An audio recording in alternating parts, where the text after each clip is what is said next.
One day, James had to wait at the station till Edward and his train came in.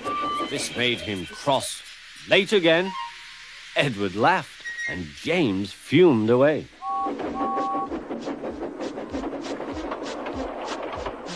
After James had finished his work, he went back to the yard and puffed onto the turntable.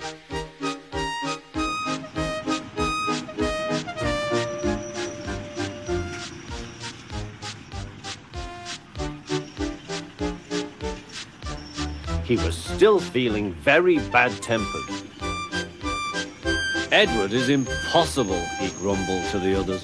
He clanks about like a lot of old iron, and he is so slow he makes us wait. Thomas and Percy were indignant. Old iron? Slow? Why, Edward could beat you in a race any day. Really, said James, I should like to see him do it.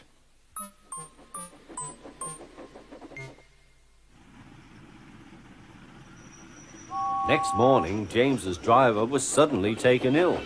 He could hardly stand, so the fireman uncoupled James ready for shunting. James was impatient. Suddenly, the signalman shouted. There was James puffing away down the line. All traffic halted, he announced at last. Then he told the fireman what had happened. 2 boys were on James's footplate fiddling with the controls. Phew! They tumbled off and ran when James started. The signalman answered the telephone. Yes, he's here. Right. I'll tell him. The inspector's coming at once. He wants a shunter's pole and a coil of wire rope. What for? Wondered the fireman. Search me, but you'd better get them quickly. The fireman was ready when Edward arrived.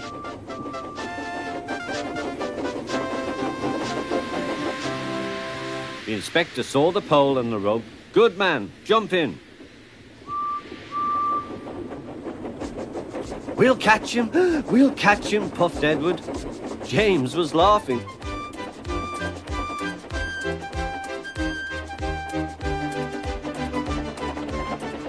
What a lark, he chuckled to himself. Suddenly he was going faster and faster. He realized that he had no driver. What shall I do? I can't stop. Help! Help!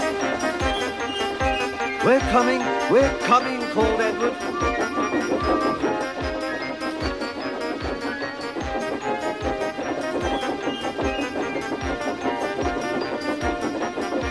Edward was panting up behind with every ounce of steam he had. At last he caught up with James.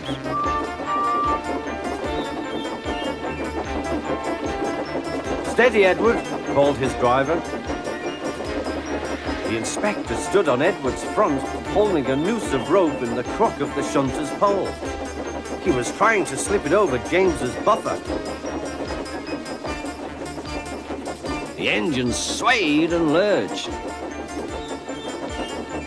At last! Got him! He shouted. He pulled the noose tight. Gently braking, Edward's driver checked the engine's speed, and James's fireman scrambled across and took control. So the old iron caught you after all, chuckled Edward. I am sorry, whispered James. Thank you for saving me.